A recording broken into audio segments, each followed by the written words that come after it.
Hello guys, welcome to the channel JR of the beginning. आज का topic रहेगा plate tectonics. इससे related जो क्वेश्चंस आते हैं वो भी देखेंगे, और इससे रिलेटेड कॉन्सेप्ट और इस थ्योरी का इवोल्यूशन अभी तक कैसा रहा है वो देखते हैं आज की वीडियो में। अगर मेरी क्वालिफिकेशंस की बात करें तो आई cracked UGC net JRF in first attempt in June 2024, and with it I also have done A project work on monsoon lineage in IIT of Pune.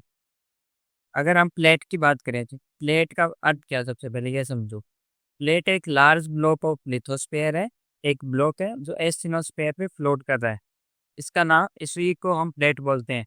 कुछ सोचते हैं कि प्लेट है वो क्रस्ट ही है, पर नहीं। जो प्लेट है उसका साइज क्रस्ट से भी ज़्यादा है। क्रस्ट नॉर्मली 25 से 50 किलोमीटर है, पर जो प्लेट का साइज है वो 50 से 200 किलोमीटर तक वेरी करता है। जैसे कॉन्टिनेंटल क्रस्ट है, उसका साइज 200 किलोमीटर तक हो सकता है। और अगर ओशियनिक क्रस्ट की बात करें तो वो 25 किलोमीटर या 50 किलोमीटर तक ही रहती है।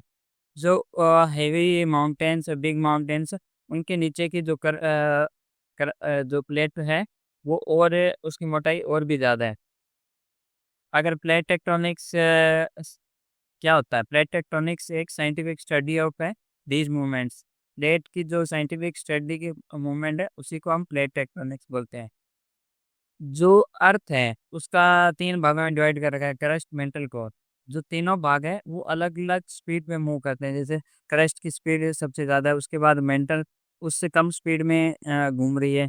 तो इसके कारण डिफरेंट फीचर्स और एनोमलीज फॉर्म होती है, जो हम आगे देखेंगे। अगर हम प्लेट टेक्टोनिक्स थ्योरी के एवोल्यूशन की बात करें तो ये एक दिन में नहीं बनी है। अगर इसको देखें तो इसमें कई जियोलॉजिस्ट का योगदान रहा है। उनमें से सबसे पहले अगर हम देखें तो आते हैं विलियम लुथियन ग्रीन। लुथियन ग्रीन ने 1875 में एक टेट्राहेड्रल थ्योरी पर खोज की थी। इसमें इन्होंने क्या किया था, 3 भागों में डिवाइड कर दिया था। टेट्राहेड्रल क्या है, एक ज्योमेट्री टाइप का फिगर है। इसमें क्या है कि इसमें 4 फेसेस होते हैं। उसी तरह लुथियन ग्रीन ने क्या किया कि अर्थ को 4 भागों में डिवाइड कर दिया। 3 भागों में ओशियंस को रखा, अटलांटिक ओशियन ऊपर रखा, पैसिफिक ओशियन ये रहा, और इंडियन ओशियन को इस तरफ, और साउथ अमेरिका को अटलांटिक ओशियन के की साइड रखा। और जो पोल है उसमें अंटार्कटिका को रखा। और जो ऑस्ट्रेलिया वाला पार्ट है वो साउथ में सौंप दिया। इसी तरह इन्होंने प्लेट की मूवमेंट को दर्शाने का अलाइनमेंट शो किया।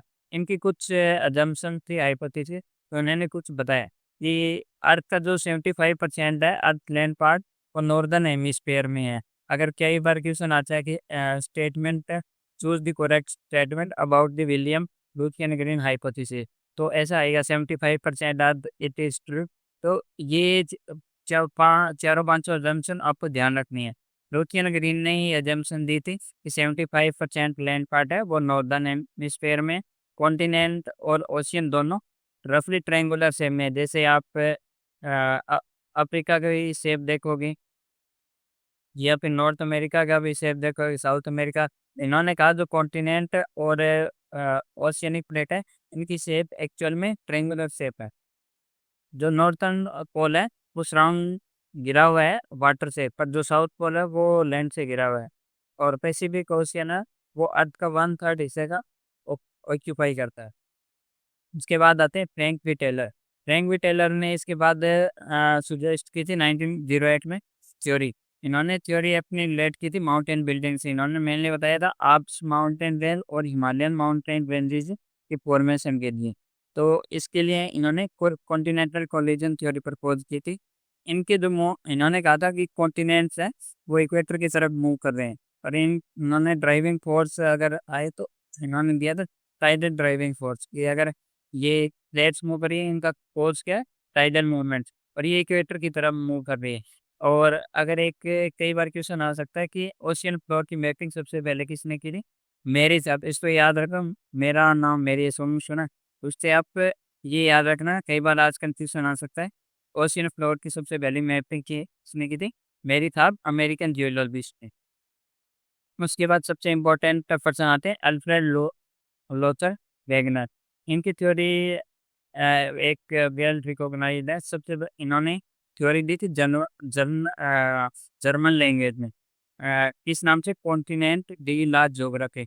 पर जो इनके थ्योरी कंपोनेंट्स मिली थी वो 1915 में मिली थी, the origin of continents and ocean, जिसको कॉन्टिनेंट ट्रिप थ्योरी भी बोलते हैं। इन्होंने अपनी थ्योरी को प्रूव करने के लिए 5 अजम्पशन दी थी। वैसे तो सिर्फ अल्फ्रेड वेगनर पे भी एक अलग से वीडियो बन सकती है, पर हम फोकस करेंगे कि इसी वीडियो में कवर करने की। इन्होंने 5 अजम्पशन दी थी। ये एक्चुअल में जो क्लाइमेटोलॉजिस्ट थे, ये वर्ल्ड के क्लाइमेट की स्टडी कर रहे थे कि जो क्लाइमेट आज यहाँ मिलता है वो पहले वहाँ कैसे मिलता था। तो इसी में इन्होंने कुछ अजम्पशन दी थी, वो देखते हैं। अगर कई बार क्वेश्चन आ जाता है कि ये थ्योरी कब दी थी, 1912 में, पर जो इंग्लिश लैंग्वेज में पब्लिश हुई थी उसके बाद ही इनकी थ्योरी का इम्पोर्टेंस मिलना स्टार्ट हुआ, वो 1915 में दी थी। तो इन्होंने जो 5 थ्योरी को प्रूव करने के लिए अपनी को 5 अजम्पशन दी थी, वो थी जिग्सा फिट एक है। जिग्सा फिट में इन्होंने क्या किया कि अगर सभी कॉन्टिनेंट्स को अलाइन कर दिया जाए वो परफेक्टली मैच हो जाएंगे, जैसे पजल की तरह। इसमें अफ्रीका था, साउथ अमेरिका था, नॉर्थ अमेरिका था, ग्रीनलैंड था और स्कैंडिनेवियन कंट्रीज थे। तो पहला सोर्स है जिग्सा फिट। दूसरा इन्होंने बताया कि जियोलॉजिकल फिट, जो साउथ अमेरिका और अफ्रीका की प्लेट की जो जियोलॉजिकल स्ट्रक्चर है वो सेम मिलती है, ये सेकेंड एविडेंस था। और एक थर्ड एविडेंस दिया था इन्होंने ग्लेशियल डिपॉजिट से रिलेटेड कि अ, जब पेंजिया के फॉर्म में था सारी अर्थ, तब ग्लेशियल टाइम में ये सारे साउथ पोल की तरफ थे, और उसके बाद इन्होंने इक्वेटर वर्ड मूव किया। इनके जो ग्लेशियल एविडेंस अभी भी मिलते हैं जो इस थ्योरी को प्रूव करते हैं। या तो ये हो सकता है कि उस टाइम में इक्वेटर पे भी ग्लेशियर है जो रहा होगा, पर ये प्रूव इसलिए नहीं है क्योंकि उस टाइम ब्रिटेन का जो एरिया था वो इक्वेटर पे था, और उस पे हमको कार्बोनाइफेरस टाइम के अंश मिलते हैं। पर वहाँ पे ऐसा कोई ग्लेशियल एविडेंस नहीं मिला, तो इसका मतलब ये है कि ये कॉन्टिनेंट्स ही नॉर्थ की तरफ मूव किए हैं। टेक्टोनिक प्लेट में बात करें तो कैलिडोनियन माउंटेन्स हैं, ये रेंज अलाइनमेंट में दिखते हैं कि अगर ये एक साथ रहे होते तो ये एक लॉन्ग माउंटेन रेंज का फॉर्म कर रहे होते। स्कैंडिनेवियन और ग्रीनलैंड और इधर कनाडा की सीरीज से लेके ये एक बिग माउंटेन रेंज फॉर्म हो रही है। ये इनका थर्ड फाइनल एविडेंस है, इनका था फॉसिल एविडेंस रिलेटेड। सबसे पहले इन्होंने क्या बताया कि जैसे ग्लासोप्टेरस वनस्पति है उसके एविडेंस लगभग हर कॉन्टिनेंट में मिले हैं, और फॉसिल एविडेंस लाइसोस्टेरस नाम का एक रेप्टाइल है उससे रिलेटेड कि इन कॉन्टिनेंट्स में मिले हैं, पर बीच में ओशियंस है। तो इसका मतलब क्या रहा होगा कि ये एक टाइम में ये सारे कॉन्टिनेंट्स एक साथ थे। तो वेगनर ने क्या किया, पहली बार एक सिस्टमेटिक वे में प्लेट टेक्टोनिक्स थ्योरी को प्रूव करने की ट्राई की, और इन्होंने पेंजिया वर्ड भी दिया, पेंजिया और पेंथालसा। पेंजिया में इन्होंने क्या किया कि पेंजिया इन्होंने कहा कि परमियन एज तक पेंजिया था, और जुरासिक पीरियड में 200 मिलियन ईयर टाइम के बाद पेंजिया टूटना शुरू हो गया था। इसी कड़ी में आगे आते हैं गेरी एस, जिनको हम सी फ्लोर सप्रेडिंग के नाम से जानते हैं। ये एक यूएस नेवी में ऑफिसर थे। जब सोनार टेक्नोलॉजी आई तो इन्होंने ओशियन फ्लोर की मैपिंग स्टार्ट की। तो इन्होंने क्या देखा कि जो मिड पार्ट ऑफ ओशियंस है ना वो ज़्यादा गहरे नहीं है, पर जो डीपेस्ट पार्ट ऑफ ओशियन वो पाए जाते हैं कॉन्टिनेंट्स के करीब, जो ट्रेंचेस के फॉर्म में।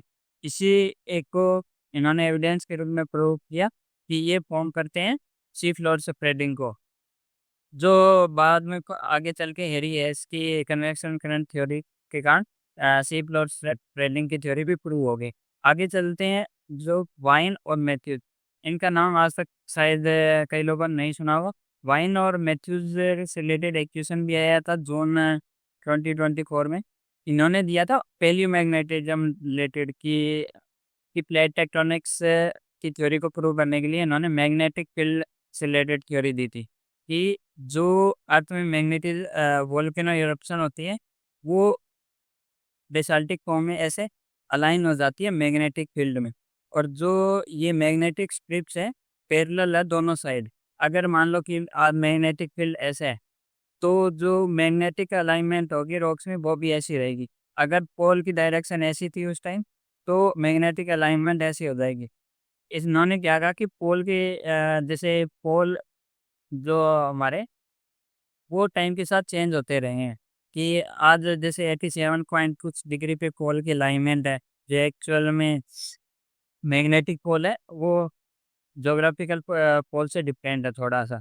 तो ये इसकी नॉलेज अगर हमको है तो हम प्लेट की जानकारी कर सकते हैं कि अगर आज इंडियन प्लेट के में जो ओल्ड प्लेट्स हैं, उनकी मैग्नेटिक अलाइनमेंट ऐसी है, तो हम कह सकते हैं इसने मूवमेंट यहाँ से यहाँ तक की होगी इस अलाइनमेंट के अकॉर्डिंग। इन्होंने मेनली इंडियन ओशियन में ये स्टडी की थी मैग्नेटिक स्ट्रिप से रिलेटेड। इनका नाम याद रखना, वाइन एंड मैथ्यूज। अगर इंडियन ओशियन में पैलियोमैग्नेटिज्म से रिलेटेड स्टडी किसने की थी?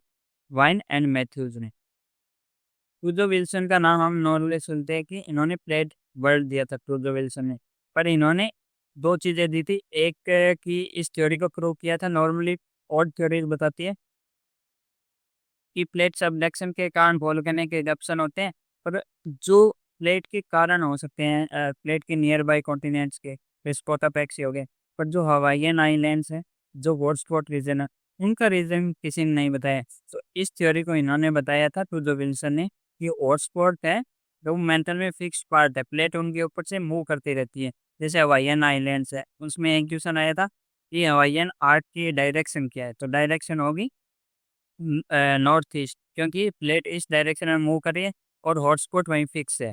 और इन्होंने ट्रांसफॉर्म प्लेट, जो थर्ड प्लेट बाउंड्री है, उसका नाम भी इन्होंने ही दिया था कि जो अर्थ में सिर्फ दो प्लेट बाउंड्री नहीं होती, तीसरी प्लेट बाउंड्री भी होती है, ट्रांसफॉर्म प्लेट बाउंड्री, जो कैलिफोर्निया फोल्ड पे है। उसके बाद मैकेंजी आते हैं। मैकेंजी ने क्या किया, इन सभी एविडेंस को कंपाइल किया और एक प्लेट टेक्टोनिक्स नाम की थ्योरी वर्ल्ड में प्रस्तुत की।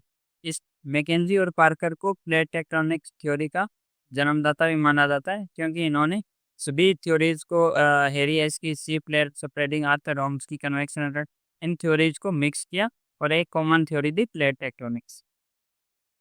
फिर आता है कि प्लेट्स मूव कैसे करती हैं। ये इतनी बड़ी प्लेट्स हैं, इनको मूव करने की फोर्स भी रहा होगा। तो हमारे अभी तक जो जनता है, यूजीसी नेट भी मानता है कि कन्वेक्शनल करंट है वो मेजर सोर्स है। पर जो अपर लेयर ऑफ द करस्ट है, जो आजकल की न्यू थ्योरी प्रूव करती है, अपर लेयर ऑफ करस्ट है वो उसका दो तिहाई भाग है, वो फर्स्ट घूम रहा है मेंटल से। पर जो यूजीसी नेट है अभी कन्वेक्शन करंट को ही मानता है। पर जो हाल की थ्योरीज आई है, पर आपको अगर क्वेश्चन आ जाए तो कन्वेक्शन करंट की टिक करके आना है। जो सेकंड फोर्स माना जाता है वो स्लेप पुल। इसमें क्या होता है कि जो ग्रेविटी के कारण जो हायर डेंसिटी की प्लेट है, सबडक्शन के कारण दूसरी प्लेट के नीचे जाती है, तो एक ग्रेविटी पुल काम करता है। जैसे आपको पता है, एक ग्रेविटी पुल उस प्लेट को खींच रहा होता है। ये एक मेजर सोर्स आजकल की थ्योरी में माना गया है, स्लेप पुल थ्योरी। और अगर जहाँ पे स्लेप पुल काम नहीं कर रहा होगा, रिज पुश में क्या है कि अगर न्यू वोल्केनिक इरप्शन हो रहा है मिड ओशियनिक रीज में, वो साइड वाली प्लेट को पुश करेगा, इसके कारण प्लेट मूव करेगी। ये दो मेजर फोर्सेस ज़्यादातर माने जाते हैं, पर यूजीसी नेट कन्वेक्शन को मानता है। तो अभी तक इंडिया में अभी तक यही चल रहा है कि convection is the major source of plate movement. तो आपको ये टिक करते हैं ना। प्लेट बाउंड्रीज की बात करें तो तीन टाइप की प्लेट बाउंड्रीज होती है, कन्वर्जेंट, डाइवर्जेंट, ट्रांसगोन। इनके कई आता कि डिस्ट्रक्टिव प्लेट बाउंड्री कौन सी है। डिस्ट्रक्टिव है कन्वर्जेंट। कन्वर्जेंट में प्लेट जब एक दूसरे के नीचे सब्जेक्ट होती है तो प्लेट डिस्ट्रक्ट हो जाती है, मतलब प्लेट का नाश होता है। पर डाइवर्जेंट में क्या है, न्यू प्लेट कंस्ट्रक्ट होती है, न्यू एरिया फॉर्म होता है। और ट्रांसफॉर्म कंजर्वेटिव, इसमें ना तो लॉस होता ना फॉर्मेशन होता है, इसलिए इसको कंजर्वेटिव बाउंड्री बोलते हैं। अगर कन्वर्जेंट में देखें तो कन्वर्जेंट के भी तीन पार्ट है। सबसे पहले ओशियनिक ओशियनिक प्लेट के कन्वर्जन हो गया, जो कैरेबियन प्लेट, और आप देख सकते हैं अटलांटिक ओशियन की प्लेट है। और दूसरी हो सकती है continent ocean plate. Continent ocean plate में आप नज़का और साउथ अमेरिकन प्लेट जिससे एंडीज का फॉर्मेशन हो वो ले सकते हो। ओशियनिक ओशियनिक प्लेट में अपनी इंडियन ओशियन प्लेट, और कॉन्टिनेंटल कॉन्टिनेंटल प्लेट है इंडियन प्लेट, और यूरेशियन प्लेट को ले सकते हैं। ये तीन टाइप की oceanic oceanic, continental continental plate, convergent और कॉन्टिनेंटल ओशियनिक। इसमें क्या होगा, जो प्लेट भारी होगी वो दूसरे के नीचे सब्डक्ट करेगी। ओशियनिक प्लेट की डेंसिटी ज़्यादा होती है, इसलिए वो सब्डक्ट करती है। डाइवर्जेंट में ऐसा कुछ नहीं होता। डाइवर्जेंट,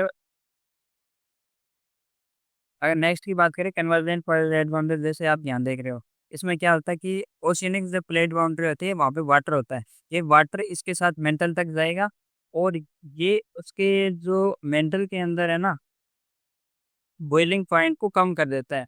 इसके कारण मैग्मा फॉर्मेशन होती है, अपवर्ड मूवमेंट करता है, और वोल्केनिक माउंटेन्स का फॉर्मेशन होता है। जैसे अब एग्जांपल हो गए कि नजका प्लेट हो गया, और इधर हो गया साउथ अमेरिकन प्लेट, वहाँ पे कोटोपैक्सी माउंटेन की फॉर्मेशन क्या है, ये एक प्लेट दूसरे के नीचे सब्जेक्ट कर रही है, इसके साथ वाटर भी जा रहा है।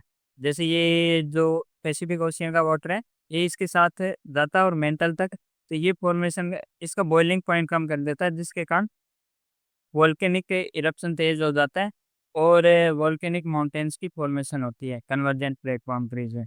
और इसके 3 टाइप बताई दिए थे, oceanic oceanic collision, oceanic continental collision, और कॉन्टिनेंटल कॉन्टिनेंटल। डाइवर्जेंट की बात करें तो 2 टाइप की बाउंड्रीज होती है। इसमें क्या होता है, एक तो आपने मिड ओशियनिक रीज सुना ही होगा। Mid oceanic ridge sea floor spreading से आपने समझ गए, सबसे best example mid Atlantic ridge है।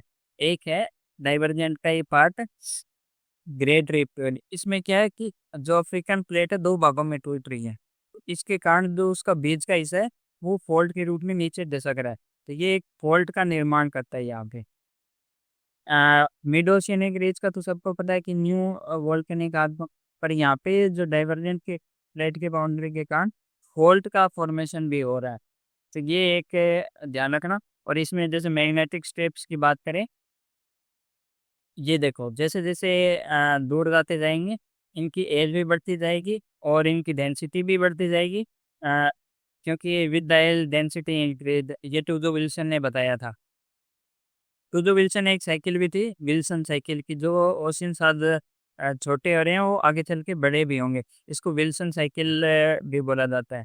इन्होंने मैग्नेटिक, अगर मैग्नेटिक स्ट्रिप देखें तो ये अलाइंड है मैग्नेटिक नॉर्थ और मैग्नेटिक साउथ के अकॉर्डिंग। अगर मैं किसी मान लो 200 million year ago magnetic north ऐसा था, इनकी अलाइनमेंट कुछ ऐसी रहेगी, इसे हम पता कर सकते हैं आज के ये उस 200 मिलियन ईयर अगो इनकी मतलब प्लेट की पोजीशंस क्या थी, और आज ये मूव करके इनकी पोजीशंस ऐसी हो गई हैं। ट्रांसफॉर्म प्लेट बाउंड्री की बात करें, सबसे मेजर एग्जांपल है कैलिफोर्निया की। इसमें क्या होता है कि जो ये नॉर्थ अमेरिकन प्लेट है, और ये दोनों सेम डायरेक्शन में मूव करती है, पैसिफिक प्लेट और नॉर्थ अमेरिकन प्लेट। तो इसमें क्या चीज़ है, जो पैसिफिक प्लेट है वो ज़्यादा स्पीड से मूव कर रही है, इसके कारण घर्षण होता है, ये जो मूवमेंट होती है वो स्मूथ नहीं होती, इसके कारण भूकंप भी आते हैं। इसको strike slip fault California fault पे ही बोला जाता है, और यह मेजर भूकंप का जोन भी है कैलिफोर्निया सैन फ्रांसिस्को, जहाँ पे है ये। इसका सबसे best example transform plate boundary का है, कैलिफोर्निया का स्ट्राइक स्लिप फॉल्ट। और ये इसका कारण क्या है, पैसिफिक प्लेट बाउंड्री और नॉर्थ अमेरिकन प्लेट बाउंड्री, ये दोनों एक ही डायरेक्शन में मूव कर रही है इन्होंने, पर इनकी स्पीड अलग अलग है, डिफरेंस ये है। अगर प्लेट बाउंड्रीज की मूवमेंट है, इनसे रिलेटेड क्या क्वेश्चन आता है, या तो कि कौन सी प्लेट किससे कोलिजन कर रही है, या फिर इनकी डायरेक्शन क्या। मेनली आप हर प्लेट की स्पीड को याद नहीं रख सकते, तो आपको मेजर मेजर प्लेट्स की स्पीड याद रखूँ, और डायरेक्शन आप कॉपी कर लो कि नॉर्मली जो हमारे कॉन्टिनेंट्स है वो किस डायरेक्शन में मूव कर रहे हैं। इनको याद रखने का तरीका है कि आपके जो माउंटेन्स फॉर्मेशन उसके अलाइनमेंट को ध्यान रखो। जैसे ये माउंटेन्स जो हिमालयन माउंटेन रेंज है, क्यों बना, क्योंकि ये नॉर्थ ईस्ट डायरेक्शन में इंडियन प्लेट मूव कर रही है। इधर यूराल माउंटेन्स क्यों बना, इसका कारण सिर्फ प्लेट मूवमेंट है, जैसे अफ्रीकन प्लेट्स यहाँ तक रहे, यूरेशियन प्लेट्स है। इनकी रिलेटेड क्या क्वेश्चन आते हैं, एक तो कि इंडियन प्ले की मूवमेंट क्या है, 5 से 6 सेंटीमीटर पर ईयर मानी जाती है, ठीक है। एक क्वेश्चन क्या हो सकता है, सबसे तेज स्पीड कौन सी प्लेट की है, तो उसमें ध्यान रखना सबसे तेज जो स्पीड मूवमेंट अभी कर रही है वो नॉर्थ ईस्ट पैसिफिक जो प्लेट है, वहाँ पे एक रिज फॉर्मेशन हो रही है, क्योंकि पैसिफिक प्लेट 2 भागों में टूट रही है, इनकी डायरेक्शन ऐसी है। और इसकी स्पीड यहाँ पे प्लेट्स में सबसे हाईएस्ट स्पीड इसी की है 18 सेंटीमीटर पर ईयर। या फिर अटलांटिक की स्पीड पूछे जाती है तो 2 सेंटीमीटर पर ईयर इसकी स्पीड बता दो यार। और या फिर बाउंड्रीज की कौन सी प्लेट किसके नीचे सब्जेक्ट करिए, तो याद रखना ऐसे रट नहीं सकते कि जो ओशियनिक प्लेट है जिसकी डेंसिटी ज़्यादा रहेगी वो दूसरे नीचे सब्जेक्ट करेगी। मेजर प्लेट्स के आगे 7 है, 7 मेजर प्लेट्स और 20 माइनर प्लेट्स है, 120 सेकंड और उससे छोटी छोटी प्लेट है। पर हमको सिर्फ मेजर मेजर प्लेट है ऊपर ध्यान रखना। मेजर प्लेट्स आप कॉन्टिनेंट से याद रख लेना, अंटार्कटिक आप देखें, इंडो ऑस्ट्रेलियन, यूरेशियन और अटलांटिक, और एक north American, south American plate, African, Eurasian. ये मेजर 7 प्लेट हो गई। पर आपको मेजर क्या ध्यान रखना है, जो नाम आते हैं आजकल, ज्वान डी की कुका प्लेट यहाँ पे है, ये माइनर प्लेट है। कोकस प्लेट, ये इक्वेटर के पास दोनों कॉन्टिनेंट्स को मिला रही है, यहाँ पे कोकस प्लेट। उसके बाद है नज़्का प्लेट। अगर क्वेश्चन आता है कि एंडीज फॉर्मेशन किस से हुई है, नज़्का प्लेट और साउथ अमेरिकन प्लेट के कोलिजन से, ना कि पैसिफिक प्लेट के कोलिजन से। ठीक है।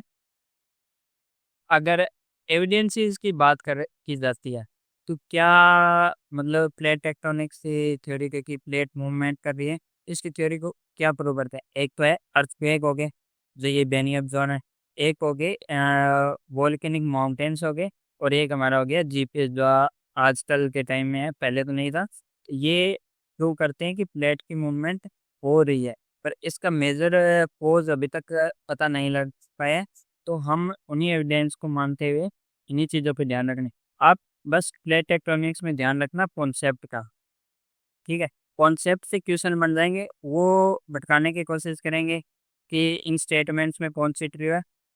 ज़्यादा से ज़्यादा इनकी हाइपोथेसिस याद रखना कि किसने क्या कहा था।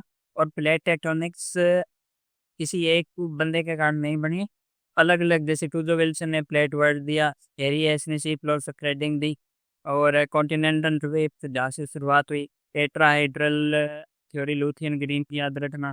ठीक है। इसी के साथ आज का टॉपिक खत्म करते हैं। Thank you very much, have a nice day.